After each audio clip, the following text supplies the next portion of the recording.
আসসালামু আলাইকুম প্রিয় দর্শক, একেবারে সবশেষ যেই উল্লেখযোগ্য নিউজটি সেটি দিয়েই শুরু করি। তা হচ্ছে ভারত এবং শেখ হাসিনাকে কেন্দ্র করে হাসিনাকে ভারত থেকে ফিরিয়ে আনতে ইতালির রোমে অবস্থিত আন্তর্জাতিক অপরাধ আদালত অর্থাৎ আইসিসিতে বিষয়টি অ্যাপ্রোচ করা যায় কিনা বিবেচনা করা হচ্ছে করেন, অথবা গণঅভ্যুত্থানে যে শক্তিগুলো রয়েছে তাদের সামনে নিজেদের মুখ রক্ষার বিষয় যে তারা বা সরকার কতটা তৎপর শেখ হাসিনাকে ফিরিয়ে বিচারের রায় কার্যকর করার জন্য। ভারত দেবে না এটা তো নিশ্চিত, শেখ হাসিনাকে ফেরত দেবে না, সেই জায়গা থেকে এই কথাগুলো বলা এবং নিজেদের ব্যর্থতা ঢাকার জন্য এই সব কথাবার্তা। তো এই কথাবার্তা কেন অবতারণা করলাম? গত দুদিন ধরে বেশ আলোচনা চলছে ভারতে এই মুহূর্তে অবস্থানরত বাংলাদেশের জাতীয় নিরাপত্তা উপদেষ্টা ডক্টর খলিলুর রহমানের সঙ্গে বৈঠক হয়েছে ভারতের জাতীয় নিরাপত্তা উপদেষ্টা অজিত দোভালের সঙ্গে। ডক্টর খলিলুর রহমান যতটা না গুরুত্বপূর্ণ, নিঃসন্দেহে অজিত দোভালের অবস্থান এই উপমহাদেশে অনেক বেশি গুরুত্বপূর্ণ এবং উপমহাদেশ কেন্দ্রিক যে রাষ্ট্রগুলো রয়েছে। তো যেহেতু ভারতের জাতীয় নিরাপত্তা উপদেষ্টা কথা বলেছেন ডক্টর খলিলুর রহমানের সঙ্গে, বিষয়টি অবশ্যই আমাদের জন্য খুবই গুরুত্বপূর্ণ। কি কথা বলেছেন সে বিষয়ে স্পষ্ট করে কিছু প্রকাশ্যে আসেনি। এখন এটা মনে করার কোনো কারণ নেই যে বাংলাদেশের রাজনীতি এবং আওয়ামী লীগ প্রসঙ্গ বাদ দিয়ে ভূ রাজনৈতিক বা আঞ্চলিক নিরাপত্তা, সন্ত্রাসবাদ ইত্যাদি নিয়ে দুই জাতীয় নিরাপত্তা উপদেষ্টার মধ্যে কথা হয়েছে এবং ভারতের কোনো গণমাধ্যম এমন ইঙ্গিত দেওয়ার চেষ্টা করছে যে এই বৈঠকের মধ্য দিয়ে ভারত বাংলাদেশের যে সম্পর্ক তলানিতে গিয়ে পৌঁছেছে বা যে বরফ জমাট বেঁধেছে তা গলতে শুরু করেছে। কি সেই ইঙ্গিত? এবং বলছিলাম যে স্পষ্ট করে কোথাও থেকে জানা যায়নি যে তাদের মধ্যে কি আলোচনা হয়েছে। দিল্লিস্থ বাংলাদেশের হাই কমিশনার তারা একটি বিবৃতি দিয়েছে। সেই বিবৃতিতে খুব স্বাভাবিকভাবে যে কথাবার্তাগুলো বলা হয়েছে সেগুলোই ভারত এবং বাংলাদেশের প্রায় সব গণমাধ্যমে সেই বিবৃতির খবরগুলোই আমাদের সামনে এসেছে, যেখানে বলা হচ্ছে যে বুধবার সকালে বাংলাদেশ ও ভারতের জাতীয় নিরাপত্তা উপদেষ্টারা তাদের প্রতিনিধি দল নিয়ে বৈঠক করেছেন। বৈঠকে সিএসসি অর্থাৎ কলম্বো সিকিউরিটি কনক্লেভ যেই জোট বা ফোরাম, সেই সিএসসির কর্মকাণ্ড নিয়ে আলোচনার পাশাপাশি দুই দেশের দ্বিপক্ষীয় বিভিন্ন গুরুত্বপূর্ণ বিষয় নিয়ে আলোচনা হয়েছে। অজিত দোভালকে ঢাকা সফরে আমন্ত্রণ জানিয়েছেন ডক্টর খলিলুর রহমান। এই যে ফরমাল কথাবার্তা, তো নিঃসন্দেহে বলা যায় যে এখানে যে বিষয়গুলো উল্লেখ করা হয়েছে দ্বিপাক্ষিক স্বার্থ সংশ্লিষ্ট, তার বাইরে অনেক বিষয় আলোচনা হয়েছে। ইঙ্গিত দিয়েছে যে বৈঠকের মধ্য দিয়ে বরফ গলতে শুরু করেছে, যেটি শুরুতেই বলছিলাম। তাহলে ভারত কি এমন প্রস্তাব করলো, অথবা বাংলাদেশের পক্ষ থেকে ডক্টর খলিলুর রহমান কি এমন প্রস্তাব করলো যে ভারত মেনে নিয়েছে, অথবা ভারতের প্রস্তাব বাংলাদেশ মেনে নিয়েছে যে বরফ গলতে শুরু করেছে?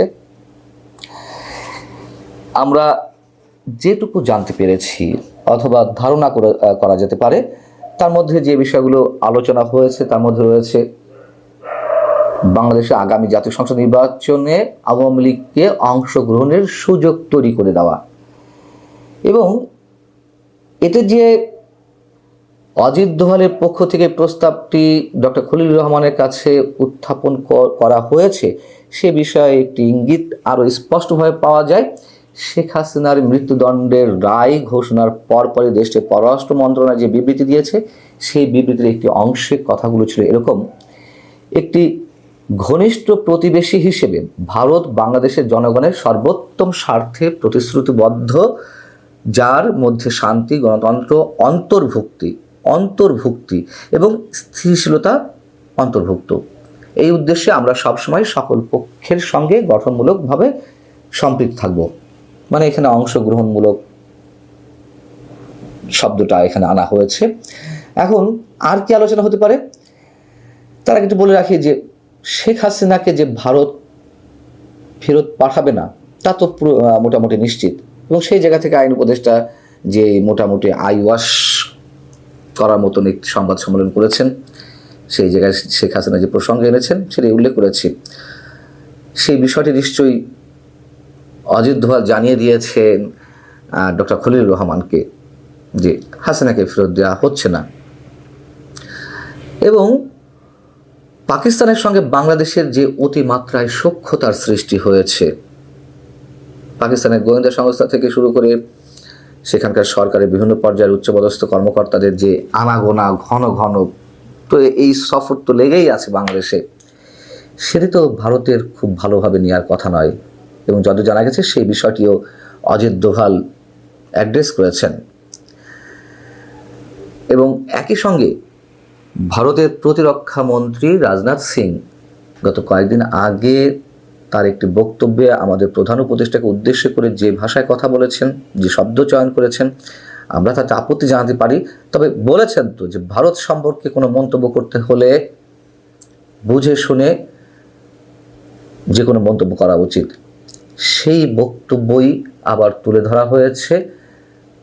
এবং এই যে ভারতের অ্যাগ্রেসিভনেস, এটা তো আগে ছিল অবশ্যই, একটি কি বলা যায়, অস্বীকার করার কোনো অবস্থা নেই। দাদাগিরি সুলভ আচরণ ভারত অনেক সময় করেছে, কিন্তু কেন তলানিতে গিয়ে পৌঁছালো? হতে পারে আওয়ামী লীগের পতন, শেখ হাসিনাকে তারা আশ্রয় দিয়েছে, সেটি হয়তো মেনে নিতে পারেনি, কিন্তু তারপরেও তো বারবার বলি এবং আমরা এটা তো আনতেই হয় প্রসঙ্গক্রমে, সরকারের কর্তা ব্যক্তিরা যেভাবে ভারতের বিরুদ্ধে একের পর এক হুঁশিয়ার উচ্চারণ করে গেছে, বিদ্বেষমূলক বক্তব্য প্রচার করেছে, সেই জায়গা থেকে ভারতের নতুন করে এই ধরনের দাদাগিরি সুলভ আচরণ যদি করেও থাকে, তাদের দৃষ্টিতে হয়তো ঠিক আছে, আমরা মেনে নিতে না পারলেও। এখন আরও যে বিষয়টি খুব গুরুত্বের সঙ্গে তোলা হয়েছে বলে জানা গেছে, তা হচ্ছে কথাবার্তা তো বটেই, সেই কথাবার্তার মধ্যে লাগামহীনভাবে ভারতকে যেভাবে উদ্দেশ্য করে হুমকি হুঁশিয়ারি দেওয়া, ভারত দখল করে নেওয়া, মানচিত্র, বাংলাদেশের মানচিত্র বাড়িয়ে ভারতের বিভিন্ন অংশ তার মধ্যে অন্তর্ভুক্ত করা, এবং এখান থেকে হুঙ্কার দেওয়া হয় যে নরেন্দ্র মোদীকে গদি থেকে টেনে হেঁচে নামানো হবে, কিংবা কোনো কোনো মৌলবাদী গোষ্ঠী বা সাম্প্রদায়িক গোষ্ঠী ভারত আক্রমণের যে হুমকি দিয়ে আসছে, সেই সব জায়গা থেকে অজিত দোভাল, ভারতের জাতীয় নিরাপত্তা উপদেষ্টা, যতটুকু যেভাবে বলার কথা সেভাবে বলেছেন, এগুলো আমরা জানতে পেরেছি। এই বক্তব্য যে এসেছে তার একটা ইঙ্গিত পাওয়া যেতে পারে ডক্টর খলিলুর রহমান যে বক্তব্য দিয়েছেন কলম্বো নিরাপত্তা কনক্লেভের অনুষ্ঠানে, সম্মেলনে, তিনি যেহেতু বৃহস্পতিবার সভাপতিত্ব করেছেন সেই অনুষ্ঠানে, তিনি সেখানে বলছেন যে অভ্যন্তরীণ ইস্যুতে কোনো দেশের হস্তক্ষেপের বিরুদ্ধে বাংলাদেশ কোনো ধরনের সন্ত্রাসবাদকে, বাংলাদেশের কিছু চ্যালেঞ্জ বাংলাদেশও মোকাবেলা করেছে। আমরা যে কোনো পরিস্থিতিতে সকল প্রকার সন্ত্রাসবাদের প্রতি জিরো টলারেন্স নীতি অনুসরণ করি। ডক্টর খলিলুর রহমান যে বক্তব্য দিয়েছেন, এতক্ষণ বলছিলাম যে কি কি বিষয়ে কথা বলেছেন অজিত দোভাল, তার একটা ইঙ্গিত এটি, সেটি বলেছেন বিধায় তিনি তার বক্তব্যে এটি বলতে বাধ্য হয়েছেন যে আমরা অভ্যন্তরীণ কোনো বিষয় হস্তক্ষেপ করি না। আর হাসিনাকে ফিরিয়ে দেওয়ার বিষয়ে তো আমরা নিশ্চিত যে তা দেবে না, এবং নির্বাচনে আওয়ামী লীগের অংশগ্রহণের বিষয়ে কোন ধরনের ইঙ্গিত পাওয়া যেতে পারে প্রত্যেকে সেটা উল্লেখ করেছি, তারা যে বিবৃতি দিয়েছে পররাষ্ট্র মন্ত্রণালয়ের পক্ষ থেকে। তো এখন ডক্টর খলিলুর রহমান তো মার্কিন নাগরিক, অনেকেই বলেন তিনি মার্কিন এজেন্ডা বাস্তবায়নের জন্য বাংলাদেশ সরকারে তিনি অন্তর্ভুক্ত হয়েছেন বা তাকে আনা হয়েছে। খুব স্বাভাবিক, তিনি মার্কিন নীতির বাইরে যেতে পারবেন না, এবং যদ্দূর শোনা যাচ্ছে যে ভারতের সঙ্গে আবার যুক্তরাষ্ট্রের অন্য জায়গা থেকে একটি সমীকরণ আমরা দাঁড় করাতে পারি যে তাদের মধ্যে যে একটা সম্পর্কে শিথিলতা দেখা দিয়েছিল সেটি আবার উষ্ণতার দিকে গড়াচ্ছে।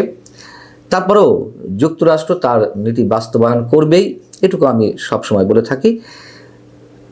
শেষ বলতে কিছু নেই আন্তর্জাতিক কিংবা আঞ্চলিক ভূ রাজনীতির ক্ষেত্রে, এবং ভারতে যে তাদের স্বার্থের জন্যই আওয়ামী লীগকে সাপোর্ট দিয়ে যাচ্ছে, আওয়ামী লীগের স্বার্থের জন্য নয়, তাদের স্বার্থের জন্য, এ কথাও অস্বীকার করার কোনো উপায় নেই।